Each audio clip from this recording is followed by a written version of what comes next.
it was only as I came into my 40s that I started to feel well in my mind, that I began to write little sketches and write little songs and start putting them out on. Back in the day, it was YouTube and Facebook. There wasn't anything else. And that's kind of how it began. And some people liked it, some people didn't. And I just kept going. I just kept making these little funny little videos, and I really enjoyed making them. And I suddenly felt like this bravery came over me, because I thought, well, when you've been to hell and back, if you've ever suffered a breakdown or any severe mental health issue, there's nothing else that can scare you, because I feel like I've faced the worst, faced the worst in myself. I looked into that black hole, and then there was nothing else. I was thinking, there was nothing else to scare me, and that just made me brave.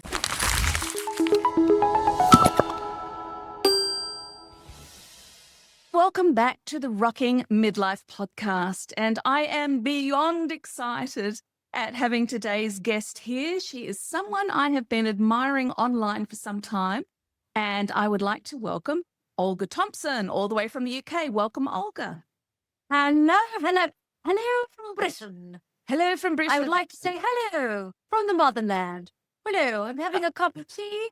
Oh, wonderful. And a cucumber sandwich. No, I'm not. Oh, it's so lovely to meet you guys. Hello. Hello. Look, I am so excited. Seriously, if ever there was an episode you want to tune in for, this is the one. No pressure, Olga. I'm so excited just to speak to you and just to chat with like-minded women about the reality of it all. So before we jump any further, because then I'm just going to let Olga go, I'm just going to read a little bit about her for listeners who aren't so familiar with her work. But trust me, by the end of this show, you're going to be off buying her book, tuning into her Instagram, and be a big fangirl like I am. So here we are. Olga Thompson is widely recognized as the big, fat Greek mother. Beautiful. And she is such an incredibly talented show. She's actually an award-winning comedian, writer, actor, and author of the brilliant newly released book called Split Ends and New Beginnings. And no, it's not just about hair. So from growing up in her Greek family's North London hair salon in the 80s to acting, directing, lecturing, and hands-on involvement in charitable causes and so much more, this lady has probably a mantle full of accolades. I sort of lost count of all the awards that you've won, girl. Oh, that's so sweet. So amazing. And now in her midlife years, having just hit the big 50. Yes. Oh, yes. Oh, yes. I think, we'll talk you through that. Olga is embarking on another tour with her latest show, My Big Fat Greek Menopause. And with that, it was like, we need to hear from this lady. I'm so honored to be chatting to you, really. Oh. It's an honor to have found my tribe. Who knew I needed to get to midlife to find the place where I belong, to find my community. I feel like I've been searching for this community for about 10 years when I began my online journey 10 years ago. Yes. I feel like I've been searching, and it's like, it's here. We were growing up together all along, because I think in our 40s, we still had young children. We were still busy. Not that we're not busy when we get to your 50s and your 60s, you are, but it's different. Demands kind of... Yeah, it's just a bit more space for you now. So I have really found my community. I really have. I know, it's wonderful. I felt the same thing. And the funny thing was, I was reading books about midlife back in my 30s. It was like you said, I was kind of probably subconsciously sort of preparing myself for this moment. But I just meet so many ladies, and it's such a privilege that I get to connect with ladies like yourself from around the world. And there are some incredible midlifers out there. And, I love being able to shine the light on them and go, look, world, look at this. It was an honor to make women, to make them feel seen at a time when they're pretty much told to be quiet and stay invisible. Because men don't have it. Men don't have this invisibility. No, they don't. I know they go through other things, but yes, they do wrestle with this as much as what we do. But what brought you to that point? How did you end up writing this book and being on Instagram doing amazing, hilarious comedy skits and all of that? Like, how did you get from Olga, who's running around with kids at her feet, growing up in mum and dad's hair salon, Olga now out here supporting charities, entertaining and giving midlife women a face and a voice? How did that happen? So lovely. I honestly tell people that my life didn't begin till I was 40, Yeah. because around the age of um 36, when I had my third son, I had a breakdown, Oh, and it was the hardest thing I've ever had to face mm, as a woman, as a mother, and I really lost myself, and it took me years to feel well and to feel better. And it was only as I came into my 40s that I started to feel well in my mind, that I began to write little sketches and write little songs and start putting them out on. Back in the day, it was YouTube and Facebook. There yes. wasn't anything else. And that's kind of how it began. And some people liked it, some people didn't. And I just kept going. I just kept making these little funny little videos, and I really enjoyed making them. And I suddenly felt like this bravery came over me, because I thought, well, when you've been to hell and back, if you've ever suffered a breakdown or any severe Mhm. mental health issue, you there's nothing else that can scare you, because I feel like I've faced the worst. I Yes. faced the worst in myself. Um, I looked into that black hole, and Mhm. then there was nothing else. I was thinking, there was nothing else to scare me, and that just made me brave. And even to this day, where I do get trolled, Yes. only by middle-aged men, telling me they don't like the way I look or whatever, it doesn't bother me, because I think, really, that's the best you can do. I had a breakdown. I was dead. Yeah. The best you could do. So it just grew from there and there and there. And I think the main thing that feeds everything that I do is joy, this irrepressible joy. I'm also a Christian, and I just have this, I just have this joy in my heart, which is kind of like, I don't want anyone else to feel low like I did. I want them to Yes. know that there is hope. I want them to know that there is a way out. I want them to know that they're not alone. I want them to know that this isn't the end. Yes. Whether you have a faith or whether you don't, there is always hope. Yes. Always. And so that feeds and fuels everything I do, every sketch I write, every appearance, everything I do. And I hope that when people meet me, that they do feel that too. I think that's more what I'd like people to remember me for. Yes. That's beautiful. That's beautiful. And what's really remarkable is I had a breakdown when I was 34. which- Gosh. Yes. Wow. We haven't talked about this. Now, I had a No, I know we young didn't. child and a toddler at that point, and I was doing everything. I was running a ministry training college at the time that I had helped write the Wow. curriculum for and everything, and was doing everything with these kids. And I actually reached exactly the spot that you just described so beautifully, that black Gosh. hole where you really have a choice. You just go Yes. black, or you cling on to the little bit of hope you've got, and you start fighting. Yeah. chemicals. Yeah. And You do. Yeah. It's like your head just keeps going under. Yes. And then you just keep coming up, and I'm drowning. And you can feel your head going under, and it's, I'm so sorry that you went through that, because Sorry that you did it is, too. it is terrifying. It is. And I don't ever want to I don't ever want to make light of it when I say, well, that was my beginning. But Mm. for me, it was. Yes. It just was. I wish it hadn't been. There was no other way. And something about I talk about in the book that, Yes. like I often wonder if there was another way, and then I think there was no other way. This was the way for me, fulfillment, fullness. I Mhm. realized after the breakdown that all my life I'd been living a half life. I hadn't really been living to the fullness. I was always editing myself, making myself Yes. small, fitting into what people wanted me to be. But then as I became my full self, a lot of the people that probably weren't right for me in my life just disappeared, because they couldn't cope with this new person who started to take space. Yes. Love that.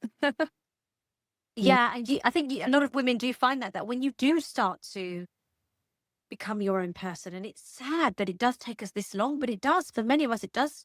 It does. It does happen in midlife, that you get to that point, and then you say, I'm going to look after myself now. I'm going to look after my mind. I'm not going to do that. Thank you very much. And then that person will be put out because they needed you to do that thing for them in order for you to have their approval.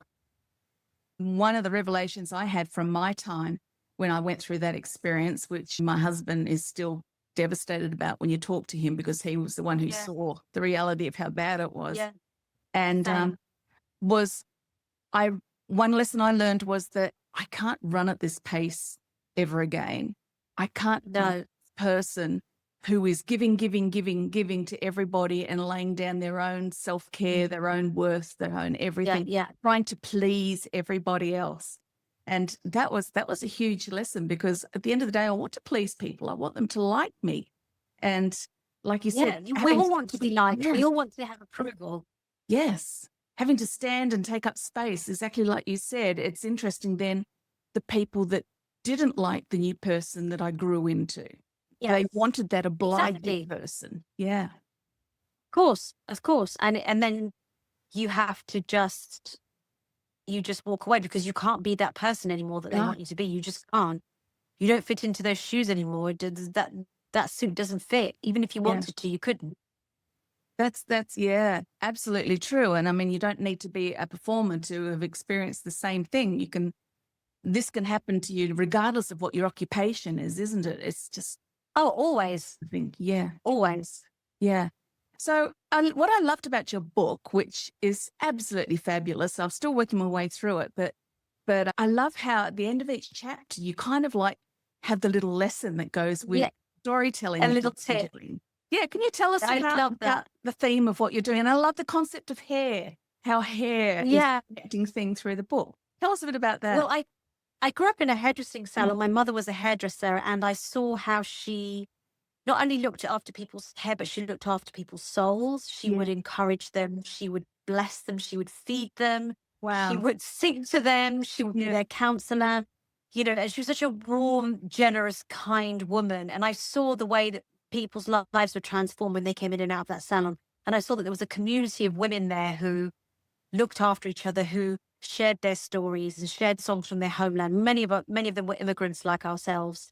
And it was lovely the way that all these people, all these misfits, people that didn't quite belong, found a place to belong together. And so I learned about kindness, and I learned about giving, and I learned about making others feel good in that little hairdressing salon. I learned all the lessons that my mother taught me, and they kind of poured out in this book, really. So when I give tips, they're literally like the tips that, the 50 pence Peters over here, when I would wash someone's hair or sweep up some hair clippings, we'd get, 50 pence pieces over here.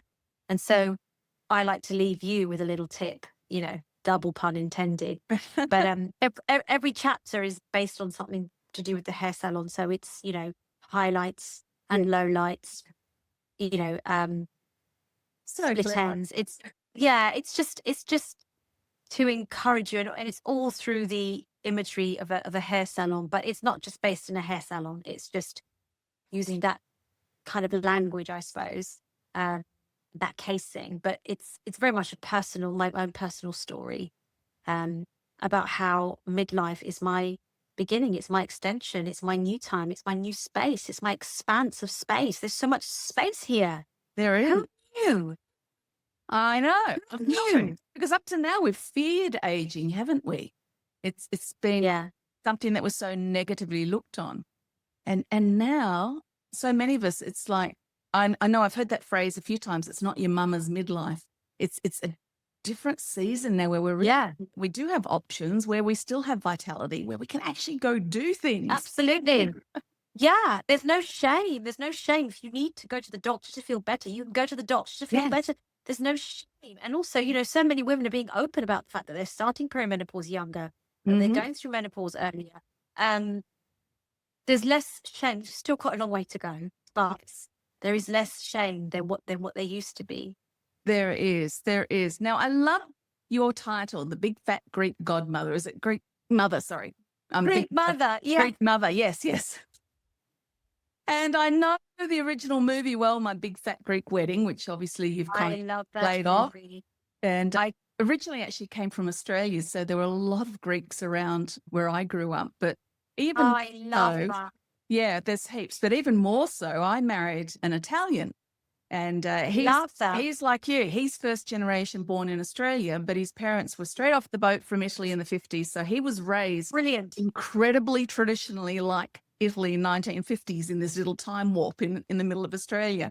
So many of your stories I relate to 37 years of living with him and hearing all his stories and everything. And it just absolutely cracks me up. What are So some of similar. Yeah, they're very similar, even down to the smell of your food and the food that you had at lunchtime and the other kids picking on Oh, you, yeah, and it all of that stayed with business. you, lingered with you wherever you went. Yes. So tell us some of your experiences. What were some of the things that you experienced growing up because you're like him, you didn't know how to speak English, did you? I didn't speak any English. So I was born here, but my mother had to work, my father had to work, Mhm. they're working class people. Yes. And so my grandmother raised me, and she only spoke Greek. So I went to school only speaking Greek. And I think that was difficult because then that made me kind of like fodder for the bullies because Yeah. I smelt different, I looked different, I sounded different. And I didn't re-identify as English, Mm-hmm. not for a very, not till probably into my late teens. It took me a really long time Wow. because my father was quite strict as well. We went to the Greek Orthodox Church where it was, don't take communion if you're in your period, don't sit with your legs crossed. Oh my We goodness. had quite a Right. strict upbringing. Yeah, we had Yeah. quite a strict upbringing, Yeah. and it was just, it was. I think I was very, very Greek. I was Mhm. very, very Greek. And I thought Greek, and I spoke in Greek, and everything around me was Greek. Even the food that we ate.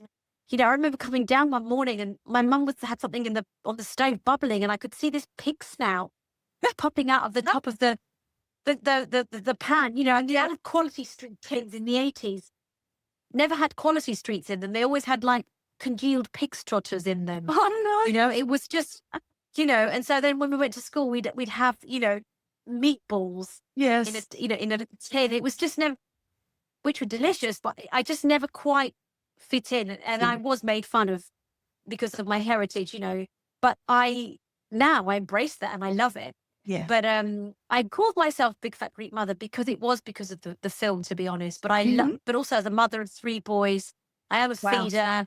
I Yeah. am a little bit over the top. I am quite loud, and I thought, well, it just sort of fits. So I Oh. took that for myself. How old are your boys? 19, 17, and 15. Oh, wow. Oh, you've done well being Yeah, on so there's a lot boys. of testosterone.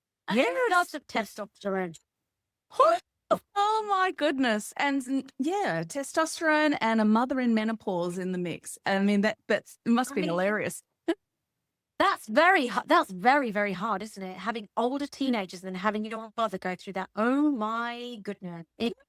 Wow, it's a lot. It's a lot. Do you embarrass your sons sometimes, or are they kind of used to mum being a bit out there? They say I embarrass them, but it's always quite affectionate. I think Yeah. they're quite proud of me and they like the things that I do, but they see everything I do as embarrassing, but they're also quietly sort of, they feel quite Yeah. affectionate about me. Apparently just breathing really, or if we're in a shop and I ask for help, they're like, please don't speak. Please don't speak. You know, um, they're like Yeah. so embarrassing, Oh, very much but so. yes, I think secretly, I think they'll, not ever any of the things I do online. Yes. They're always proud of those things. But I think just in general, like in the supermarket or, if we're going to speak to Mhm. the teacher, my son will say, just don't speak.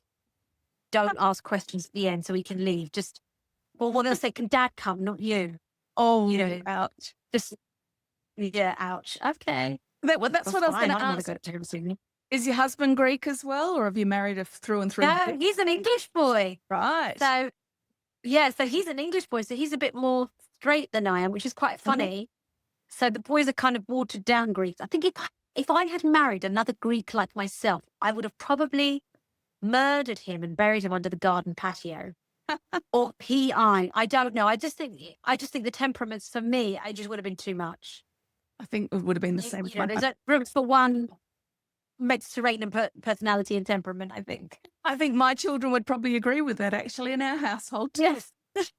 Mum, Are your babies more Italian or are they more you? they're a really good mix.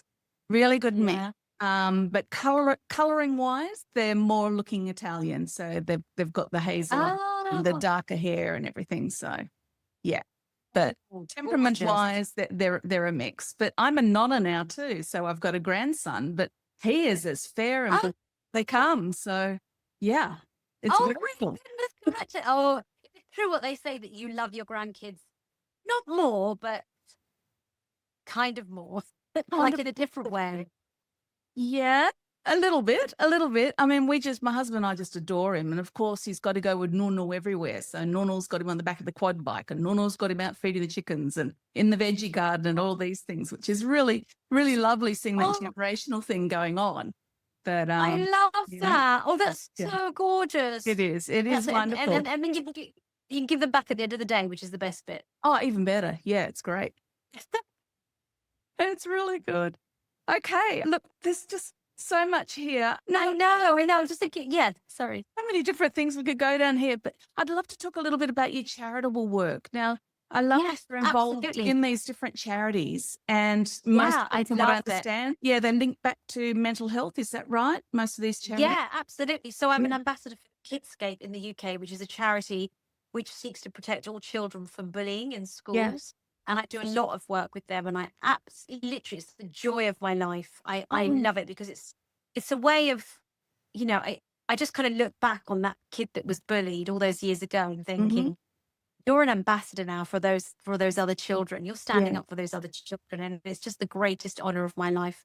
Um, I'm also an ambassador at the Hygiene Bank, which is a UK charity that seeks to provide those that living on the street or in poverty with hygiene products, toothpaste, shower gel, shampoo. Um, yeah, I'm also very involved with the UN refugee charity, which seeks to um, look after and support refugees coming into the UK. So yeah, and a few other bits and bobs that I do, but mainly those are the main charities that I just really love. I really enjoy it. I really Yeah. enjoy it. Just putting something good back in, you know, especially when you have a platform. I think it's just so important. Yeah, absolutely. Yeah. Yeah. But the thing that gets my head though, and I absolutely love that you're doing this, and I think it's incredible. And I love how each one of those charities is something that you have related to at some time in your life too. So it's not like you just sat down and said, "Oh, I want to Absolutely.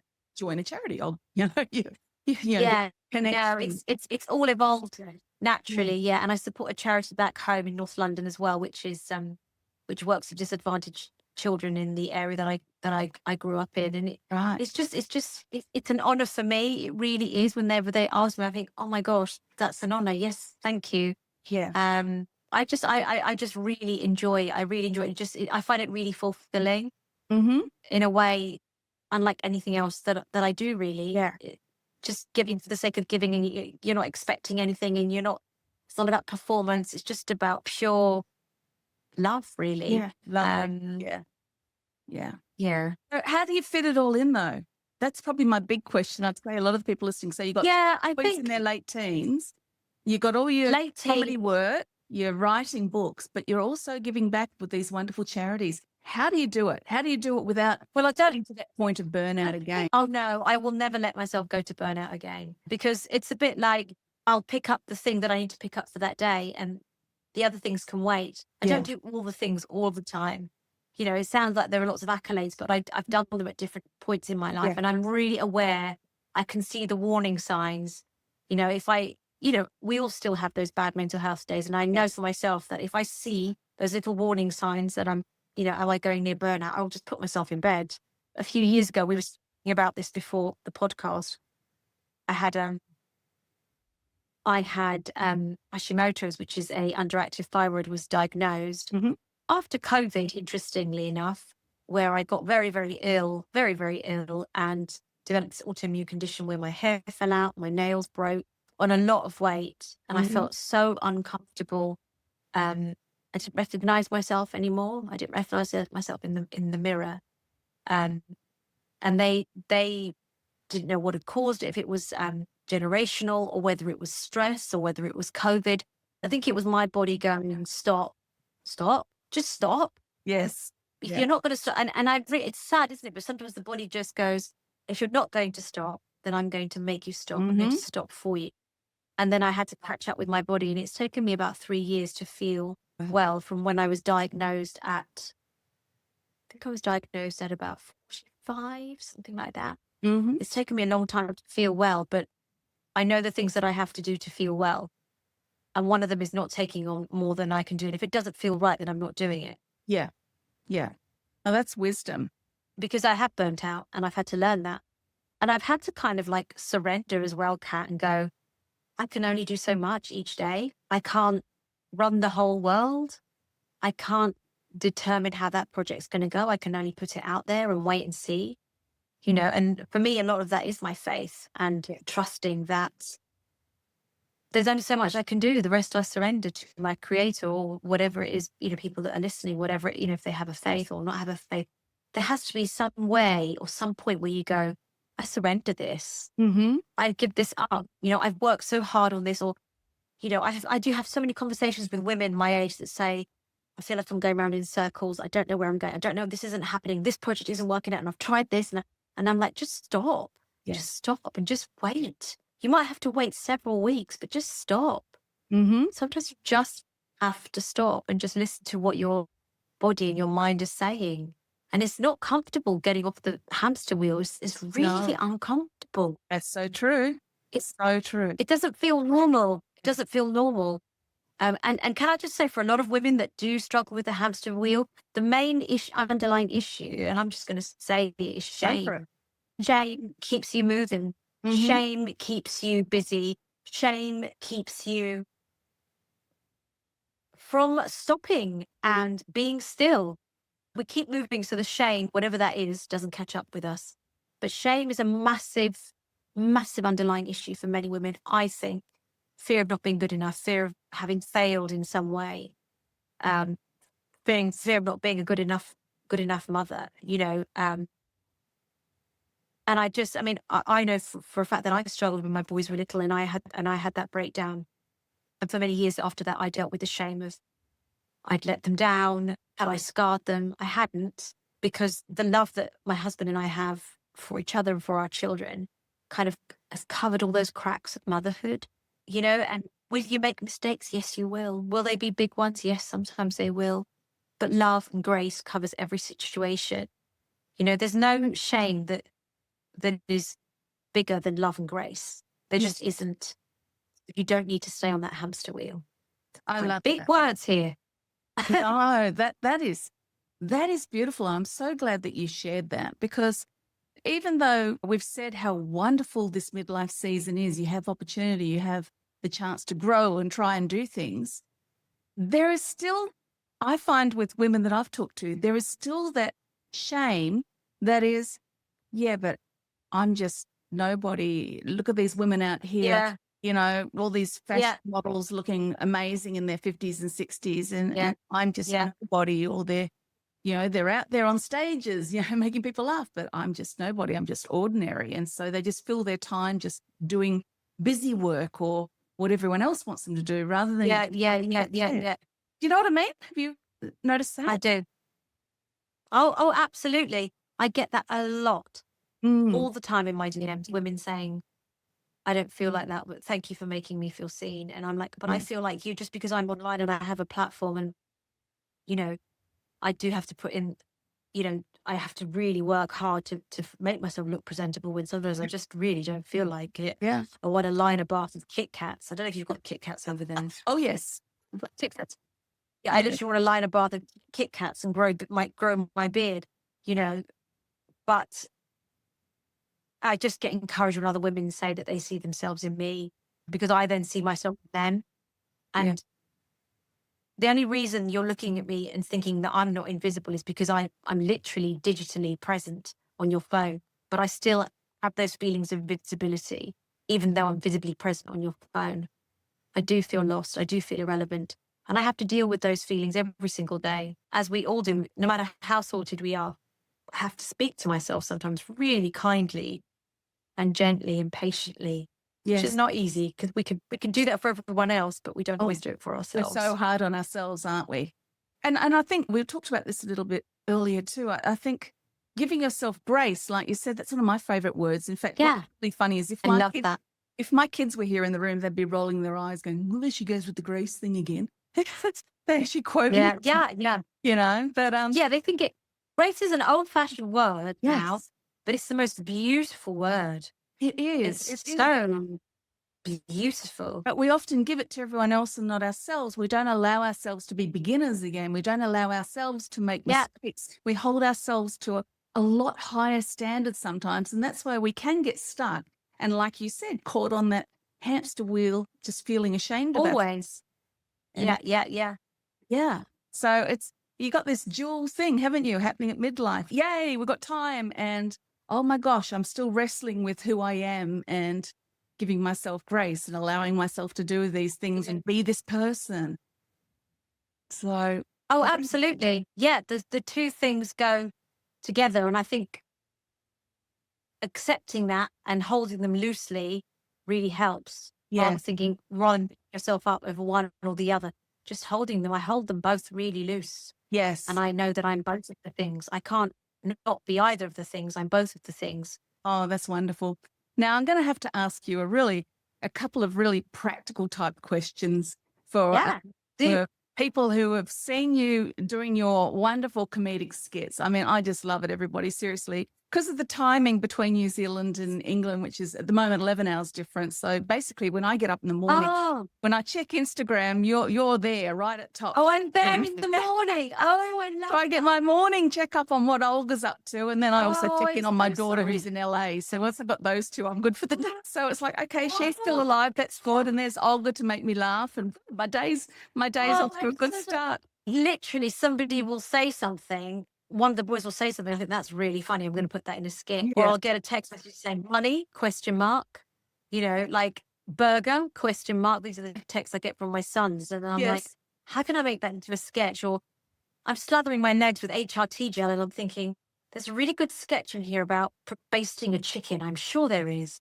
So it's just everyday things Yeah. make me laugh. Everyday thing. There's so many funny things, just everyday things. So I think I'm just in tune with those things. And they're often the very natural, normal things that are just there. I don't have to look very far because human beings are so funny. Oh, I love it. It looks like you've got a girlfriend that you've been doing a lot of your skits with too, the lady with Yeah, my her name. amazing friend Mina Right. O'Connor. She's a wonderful Irish comedian, also Ah, a mother of boys. Hers are a little bit younger, but it's wonderful because she's so supportive and kind yes. and uplifting. And yeah, I couldn't. You know, they always say that if you want to go, what is it they say? If you want to go a certain distance, go alone. If you want to go far, go with others or something like Yes. that. I can't Yeah, remember, I but know what you you mean. need Yeah. other women. You need to be traveling with other women because Yeah.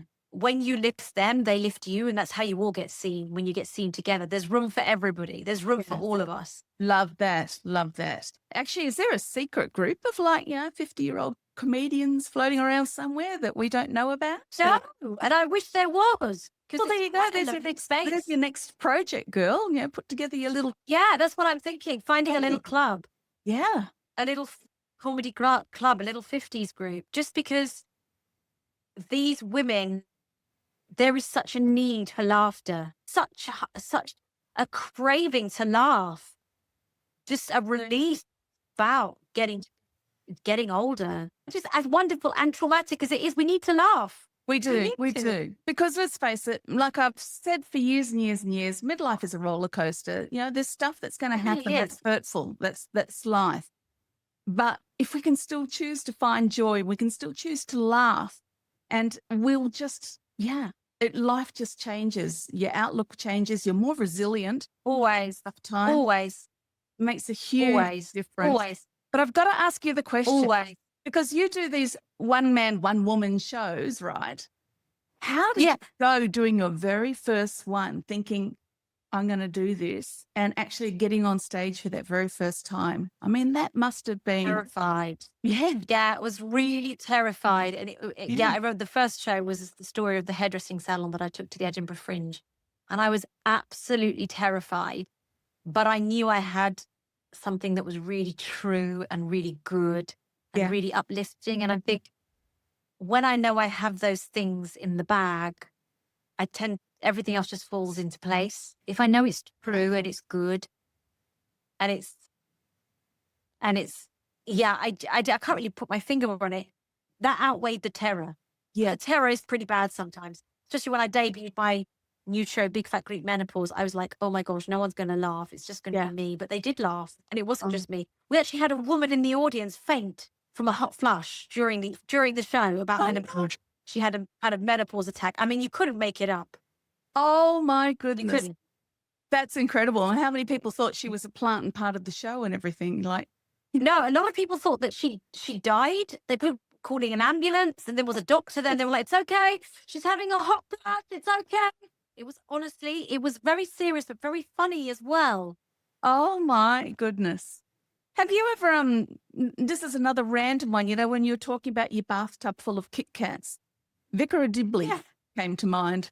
Oh yes, I love that. Her with all the, and if she was nervous, she'd leave herself a trail of Kit Kats and chocolates and things to the door so she had something lovely to come home to when she opened the door. Oh, that's lovely. I love that. Picturing you doing something love like that. I tell you What? what gives me joy. Is this too much for you, Kat? Nothing's I've too got much my for me, 90 girl. on. I've got my 90 on underneath my shirt, so that when we finish, because it's UK here, Yeah. I'm going to bed. I sometimes, if I'm going out and I'm coming back home, I'm like, I'll just lay out my bed socks and my nightwear. Can I show Come you back to- something? Can I show you something? I'm not very What have you flexible. got? You got pajamas on? No way. Let me see. Yes, girl. My leggings in my bed tonight. Yes. Not just any 90s, but your grandma. Look at you. It's even got the lace frill on it. Oh, girl, rocking it there. Listen, I haven't even had my shower.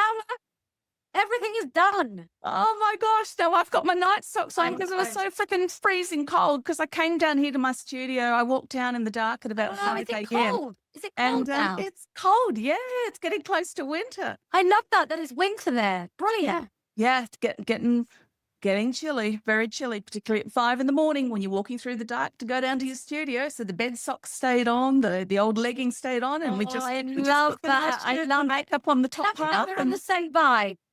I love that we're on the same vibe. Oh, absolutely. This is podcasting 101. You know, as long as the top half looks professional, we're all good. All right. Oh, then look, we could go for ages. I'm just so thrilled to have connected. And gosh, we have a lot in common. We have. I'd love to get you to have a think. We though. really do. Yeah. You realize I'm going to be fangirling you more than ever now, but that's okay. And thanks. I'd love to know what is, if you had a chance to just leave one or two takeaways to the women who are listening in to us today, and we've literally got women from around the world that tune on in, what would you love to leave them with? That right now we see them.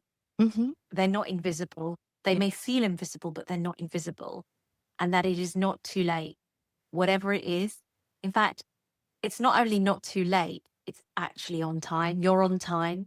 And just to encourage you that for me, life didn't really begin till I hit 40. And now that I'm in my 50th year, it's honestly just handing my son my mug. I just feel like that, make me a cup of tea, son. I feel like this is my time. So Yeah. just to encourage you that this is your time. It is not too late and you are not invisible.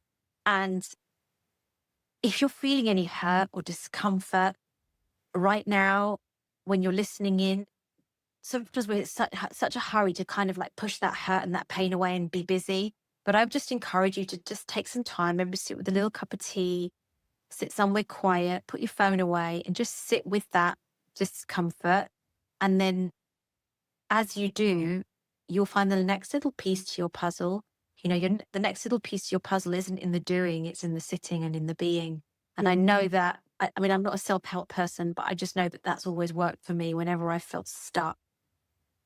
And let's be honest, many midlife men and women do get that stuck feeling. Mm-hmm. But I'm not going to explain to you why that stuck feeling happens. I don't know why it happens to us, but I know that it doesn't last forever. And I know that the more you sit with it, the more you become